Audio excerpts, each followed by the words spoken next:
Amis monteurs, bonjour. On va voir ici la printanière.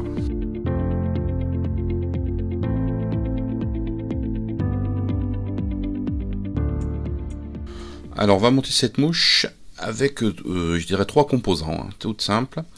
On va prendre en premier, il faut bien choisir son cul de canard. Donc moi ce que je vous conseille c'est de prendre du cul de canard de très grande taille, comme le Swiss CDC en Ultra Select ou le cul de canard de chez AB-Fly en CDC XL.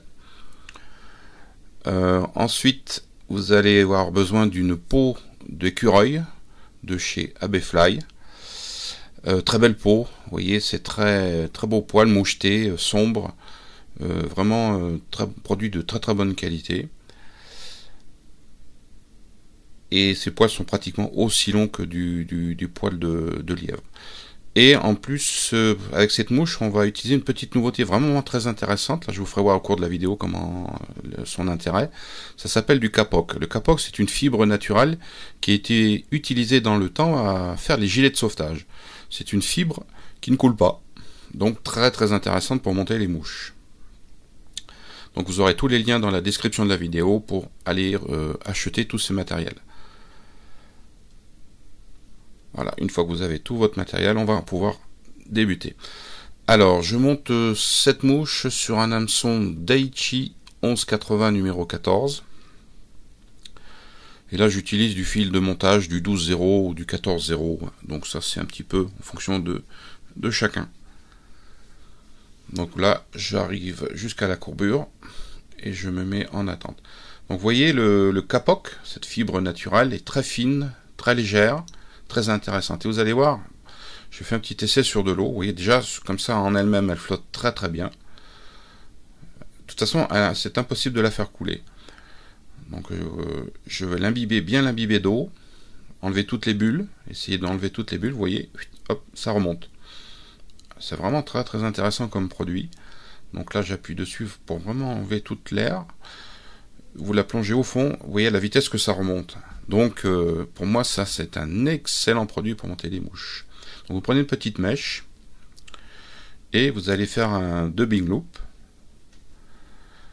Voilà, vous faites 1 ou 2 tours autour de la boucle pour bien la serrer. Et avec le fil de montage vous allez revenir à peu près au niveau de l'œillet. Vous allez prendre votre twister préféré, bien sûr, parce que chacun, en fonction de chacun, le twister n'est pas le même. Moi c'est celui que j'utilise. Twister rapide, vous le mettez en attente dans la boucle et vous introduisez votre mèche à l'intérieur de la boucle. Voilà. Et une fois que c'est bien placé, vous torsadez avec le twister.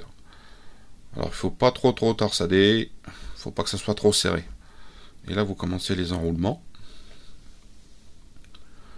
Donc vous prenez bien votre temps pour bien démarrer. L'important c'est de bien démarrer. Ah, là c'est pas bon, on va revenir un tout petit peu, voilà un petit cran. Et vous voyez, si vous avez un étau rotatif, c'est assez rapide, et vous faites des enroulements très réguliers. Donc avec le fil de montage, vous allez revenir au niveau du dubbing du kapok, et le bloquer.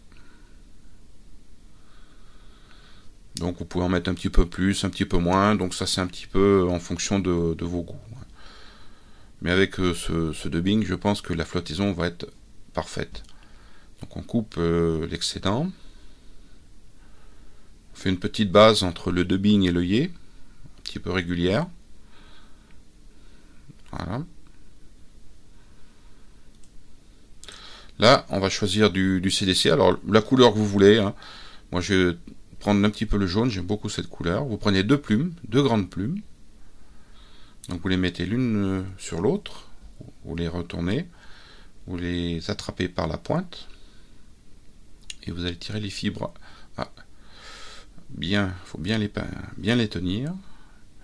Et vous allez tirer les fibres en arrière pour pouvoir les mettre perpendiculaires par rapport au rachis. Et là, on va les prélever tout doucement. On va prendre une toute petite partie. Moi, comme si je les enroulais comme une feuille de papier. Et quand j'arrive au bout, j'arrache. Donc bien les regrouper. Donc vous voyez les petites barbules qui à l'extrémité, ça nous intéresse pas, on va couper. Et voilà, notre touffe de cul de canard est prête à être attachée sur l'hameçon. Donc vous mettez juste au niveau de l'œillet, bien serré.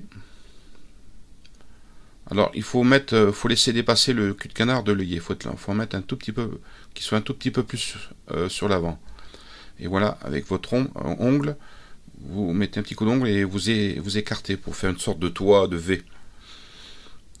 Mais comme vous avez quand même une certaine quantité de cul de canard, ce qu'il faut faire, c'est desserrer, dérouler et enrouler une autre fois. Comme ça, vous allez bien comprimer et bien serrer. Voilà. Donc, vous voyez, ça fait un joli petit V en toit. C'est ce que je recherche. Donc, on a notre petit toupet de CDC juste au-dessus de l'œillet. Et là, on coupe pour l'aile. Alors, la longueur, hein, c'est en fonction de chacun. Donc on va prendre cette belle peau de cureuil tanné et on va prélever des poils de la même façon pour faire une collerette en lièvre. Donc on va essayer de prendre un touffe. Donc je pense que en se mettant sur le bord c'est un petit peu plus facile. Voilà. Et on coupe au ras de la peau. Faut avoir le maximum de longueur. Donc j'attrape par la base, je vérifie, vous voyez les pointes sont très bien alignées. Donc là je vais les reprendre par la pointe et je vais tout doucement enlever la bourre et tout ce qui est de surplus en dessous. Ça on ne jette pas, moi je vous conseille c'est de le garder, d'en faire un petit tas et puis vous pouvez le mélanger et faire du dubbing, c'est parfait. Là on va reprendre par la base et voilà, ils vont être prêts à être attachés. Donc on refait un dubbing loop. Voilà, un ou deux tours autour pour bien le fermer. On prend son twister favori, je répète, chacun a le sien, et j'introduis dans la boucle. Comme pour une collerette en lièvre, exactement la même chose. Sauf que vous pouvez voir ici, ces poils d'écureuil sont vraiment extraordinaires, ils sont noirs, piquetés de brun. C'est vraiment une qualité extra. Ça.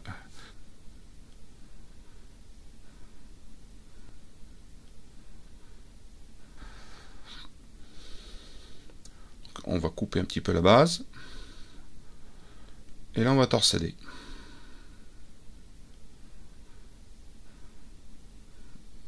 Une fois que c'est bien torsadé, ce joli petit goupillon, on va le placer. Vous voyez, dès qu'on arrive à hauteur du cul de canard, on rabat tout en arrière et on enroule. Alors, faut pas oublier de faire quand même une certaine, dans le dubbing loop, de mettre une certaine longueur de poil, sinon vous serez trop court. Et vous pourrez faire simplement un tour et ça sera pas suffisant. Voilà, vous voyez ici j'ai fait 3 tours, c'est impeccable. Et là on va passer le fil de montage juste au-dessus de l'œillet, entre le tout petit toupet de CDC et l'œillet. Donc en même temps, et on bloque le dubbing loop qu'on va couper. Voilà. Donc maintenant il ne reste plus qu'à faire notre tête. Alors comme il y a le toupet de cul de canard qui est au-dessus, donc moi ce que je conseille, vous voyez, en serrant très fort et en tirant très fort, de bien le ramener en arrière pour bien dégager. Et là vous pouvez faire votre tête. Voilà, je fais 2 demi-clés. Et il ne restera plus qu'à mettre une toute petite goutte de cyanolite pour terminer la mouche. Alors ça c'est une très très bonne mouche, un début de saison dans les courants. Donc vous pouvez la faire en différentes couleurs, en beige, en noir. Vous pouvez aussi, à la place de l'écureuil, mettre du poil de lièvre, une plume de coq, du cul de canard. Il y a beaucoup de possibilités dans ce modèle. À bientôt.